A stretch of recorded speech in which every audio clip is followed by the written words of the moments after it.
continuar o nosso módulo 6 do curso preparatório da CPA 10. Então veja lá, estava falando da oferta pública inicial, IPO. O que é a oferta pública? A oferta pública é a distribuição de ativos nos mercados primários e secundários, que serão negociados em bolsa de valores. Bem, você pode ter ficado com uma dúvida aí muito grande, porque quando eu falei no IPO, eu falei também no mercado primário. E quando eu fui falar em oferta pública, eu falei no mercado primário e secundário. Pode? Veja bem, pessoal. A oferta pública, no momento inicial, se a sociedade anônima está querendo elevar o capital social, é uma oferta pública, ou seja, está sendo divulgada para todos os investidores. Mas por que no mercado primário? Porque a compra daquele ativo, no momento que a sociedade anônima está elevando o seu capital social, aí não é na bolsa de valores. Aí é oferta direta, pública, mais direta. Então, quando é que tem um IPO, aí como está falando, né, a oferta pública, quando tem uma oferta pública no mercado secundário. Já que no mercado secundário é quando você comprou no mercado primário e resolve vender na bolsa. Eu vou dar um exemplo de uma oferta pública sem ser inicialmente no mercado primário. E vou dar um exemplo para a gente não esquecer mais nunca. O Abílio Diniz, um grande empresário, ele tinha várias ações do Pão de Açúcar. Ele era o acionista majoritário do grupo Pão de Açúcar. E aí, por algumas questões de divergências com o grupo controlador do Pão de Açúcar, que foi comprado por uma parceria com uma instituição internacional, e em função de uma discussão, o Abílio Diniz resolveu sair do grupo Pão de Açúcar.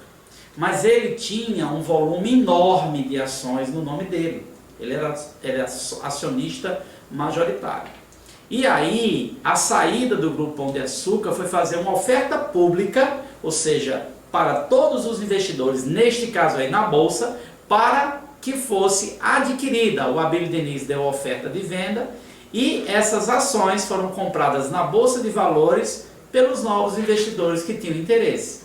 Então eu posso ter a oferta pública no mercado primário, quando a empresa efetivamente vai sensibilizar o seu capital através da oferta de novas ações, da venda de novas ações, e eu posso também ter uma oferta pública quando um grande investidor, no caso que eu estou citando o Abílio Diniz, quer se desfazer das suas ações, foram vendidas na Bolsa de Valores.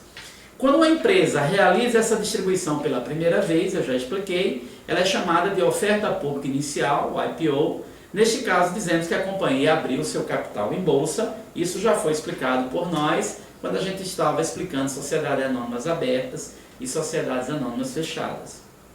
Bem, no IPO, quando vai ver uma oferta pública inicial, existe um período de reserva.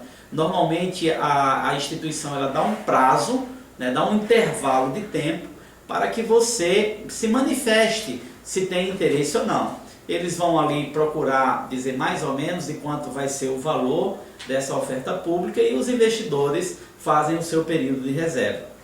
Bem, quando é que há o rateio, como diz aí, O rateio acontece nessas ofertas públicas quando há uma demanda muito grande. Por exemplo, vários investidores fizeram o pedido de reserva para comprar uma ação de uma companhia que está sendo ofertada no mercado de capitais, na Bolsa de Valores. E aí, digamos que você pediu para adquirir 10 mil reais em ações dessa companhia. Só que o interesse, o interesse do grupo, do emissor, que controla essa emissão, é que esse capital social ele seja o mais pulverizado possível. Então, se fosse atender os pedidos de reserva de todos os investidores, talvez vários investidores que queriam comprar ações daquela empresa não consigam efetivamente realizar nenhuma compra. Então, o rateio é justamente quando a gente consegue agregar a oferta de venda para diversos investidores, diversos futuros acionistas. Então, quando há uma demanda muito grande, a gente faz o que a gente chama de rateio.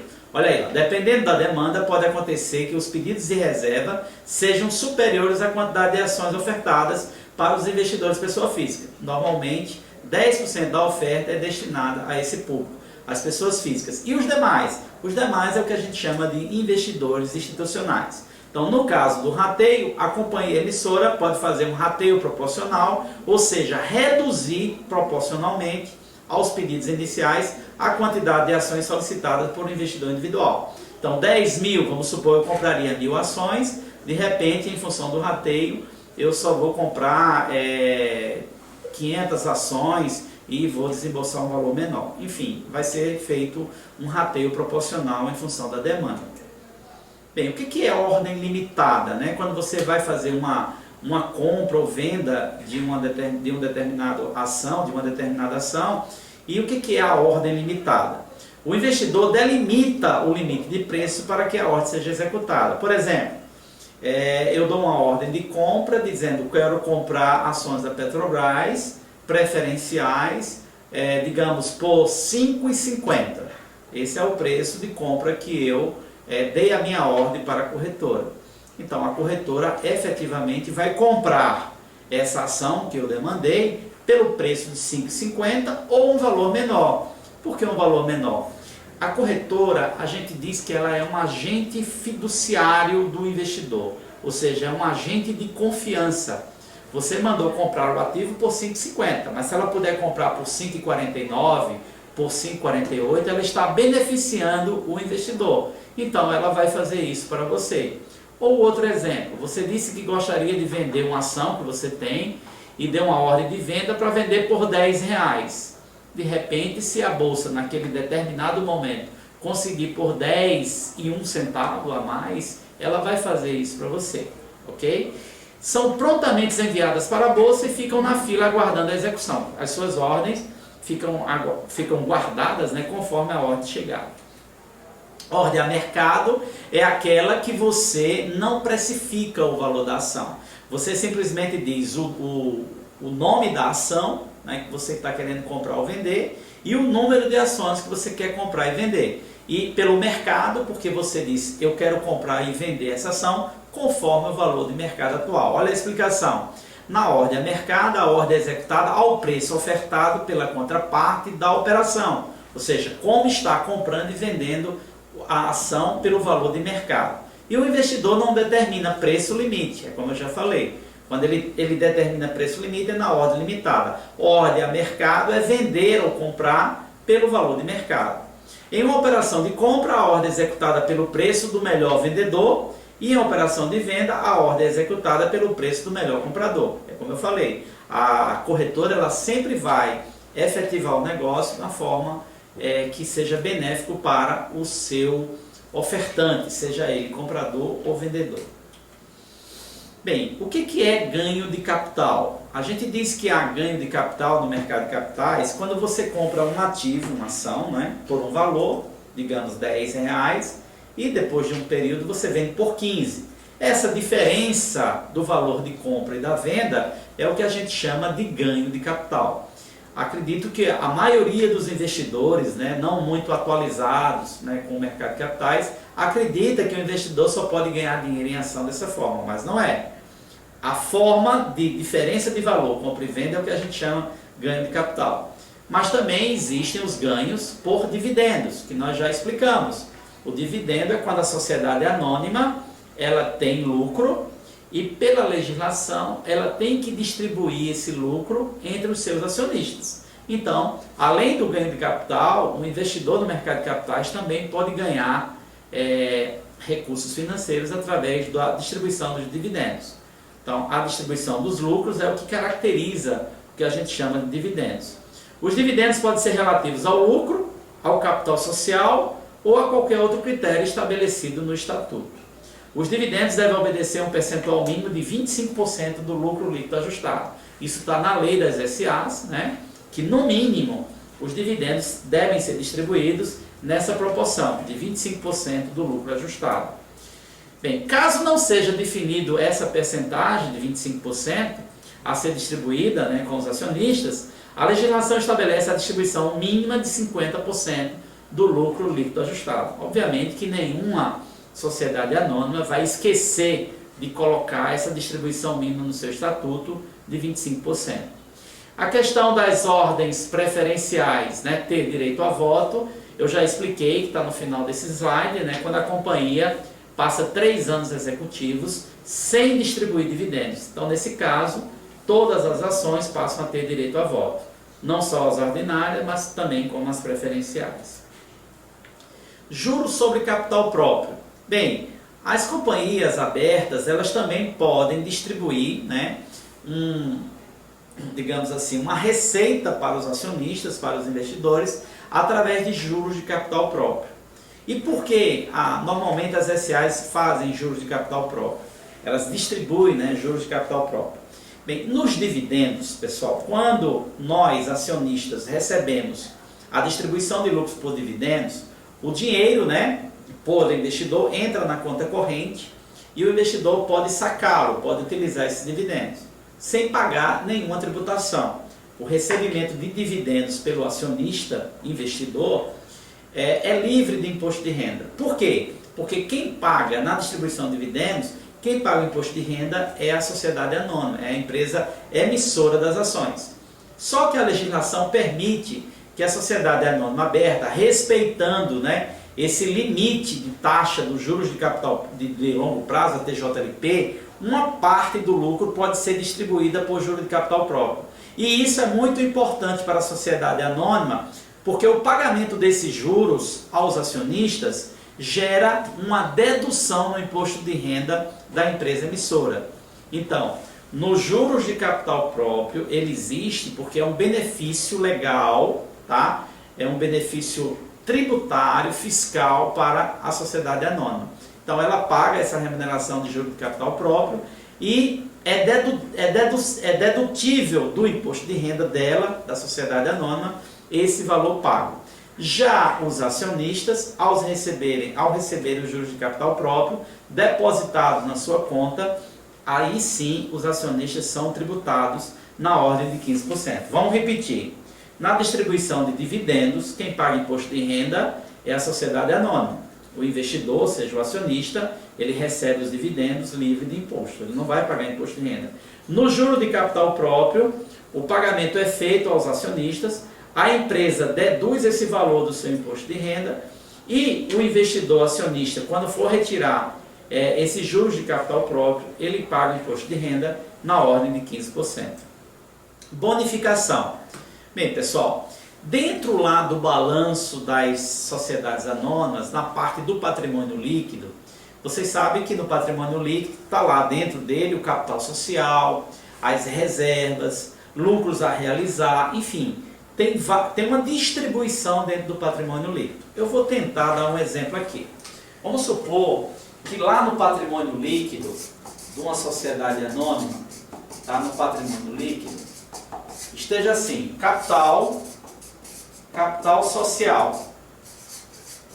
Vamos supor aqui, sei lá, 200 milhões. 200 milhões. Tá? 200 milhões. Mas dentro do patrimônio líquido, ele tem lá reservas.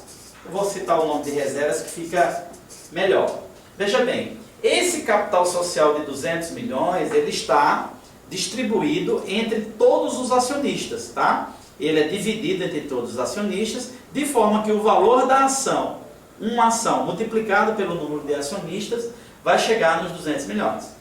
Mas digamos que dentro das reservas, seja o que a reserva legal, reserva de contingência, né, algumas provisões, né, que a gente chama de reservas, efetivamente elas estejam lá há muito tempo, com um valor lá bastante elevado, e sem a necessidade de estar se elevando tanto essas reservas. Então, digamos que na Assembleia Geral de Acionistas, né, na decisão lá sobre a divisão do capital social, a direção da empresa, né, o seu conselho, resolva incorporar reservas no capital social. Ou seja, colocar uma parte das reservas, tomar decisão, no capital social.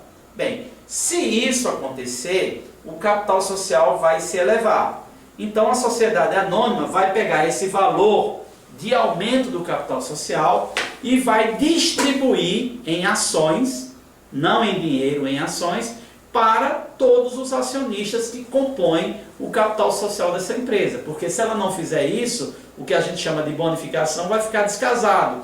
O número de ações multiplicado pelo valor de cada uma ação não iria corresponder ao capital social. Então, nesse caso, né, na bonificação, se faz essa distribuição gratuita das novas ações que foram incorporadas no capital social. Vamos ler aí para ver se ficou mais claro. A bonificação é a distribuição gratuita de novas ações para os acionistas atuais. Claro, tem que ser acionistas atuais, proporcionalmente à quantidade de ações de cada um, devido à incorporação de reservas ou lucros, né, como eu falei anteriormente, lucros a realizar. Então pode ser lucros, né, digamos os lucros que estavam aqui a realizar, e também as reservas. Então, se esses valores virem compor o capital social, né, a sociedade anônima tem que pegar o valor elevado desse capital social e distribuir proporcionalmente com as ações por investidores, por acionistas. Bem, aí eu faço aí uma observação que a bonificação pode ser em dinheiro, mas isso, pessoal, é um caso excepcional. Bonificação a gente trata efetivamente como uma distribuição gratuita de novas ações para os acionistas atuais. Vamos seguir. Subscrição. Então aí, direito, na realidade eu quero falar sobre o direito dos acionistas à subscrição. Vamos dar um exemplo. Vamos supor que você tenha uma ação do Banco Itaú. Tá? Você lá, dentro do capital social composto do Itaú, você é um investidor, digamos, um investidor minoritário, e que você tenha 1000 ações do Banco Itaú. Tá? E vamos supor que o Banco Itaú, daqui a 3 meses, por exemplo, 3, 4 meses, ele resolva aumentar o seu capital social. Ele vai fazer uma elevação de capital social. E aí, vocês já viram no início dessa aula que ele vai ter que contratar um banco de investimento, ou vai ter que contratar uma corretora, uma distribuidora, e fazer a famosa operação de underwrite, né, para fazer a oferta dessas novas ações. É claro que isso custa dinheiro, né? A sociedade anônima ela vai ter que contratar um banco, né, que vai coordenar essas vendas, né, além do pool de bancos que participam normalmente de uma oferta pública. Mas aí, o Banco Itaú, querendo preservar você que já é um acionista, que já possui, digamos, no meu exemplo, 1000 ações do Itaú, verifica que essas suas 1000 ações correspondem a 0,00 alguma coisa do capital social atual.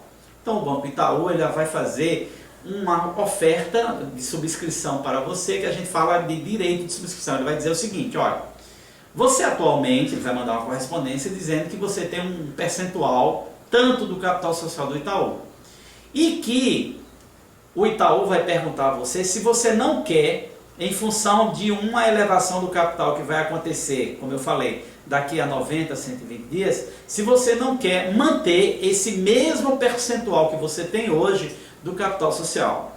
E para manter esse percentual, ele vai dizer, o senhor vai ter que comprar, para manter esse percentual, vai ter que comprar, digamos, sei lá, 100 ações, 150 ações. E aí, você como investidor pode ver, qual a vantagem então de eu comprar essas ações agora para manter esse capital? E aí o Itaú vai dizer para você o seguinte, que ele vai te vender, né, antes da oferta pública, né, lá programada para 90 ou 120 dias, por um preço menor, por um preço que você vai se satisfazer em comprar. Ele vai te dar, digamos, um direito de comprar aquela ação antes do tempo, por um valor X, que normalmente é menor do que o valor da oferta que vai acontecer daqui a 90 ou 120 dias. Então isso é um direito, você não é obrigado, você é investidor, no meu caso, esse investidor que tem 1000 ações do Banco Itaú, você não é obrigado a aceitar. Vamos ver aqui, ó. Direito aos acionistas da aquisição de ações por aumento de capital, ou seja, quando vai haver um aumento de capital, com preços e prazos determinados, você vai ter um prazo para dizer se vai querer ou não adquirir, e garantir a possibilidade do acionista manter a mesma participação no capital social, como eu já falei. Uma empresa pode optar pela subscrição de ações quando desejar aumentar ou transferir uma parte do seu capital para outros sócios.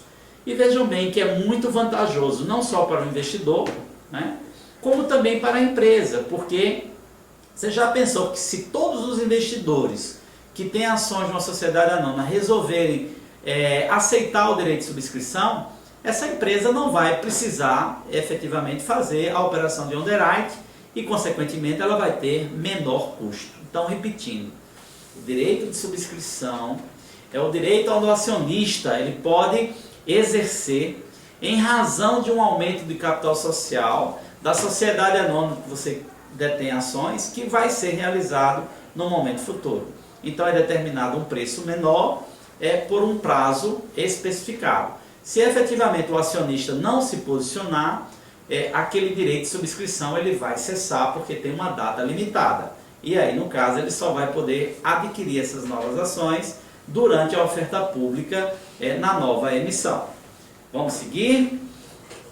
Desdobramento ou split. Eu vou fazer um intervalozinho, tá? E daqui a pouco a gente volta com esse assunto para dar continuidade.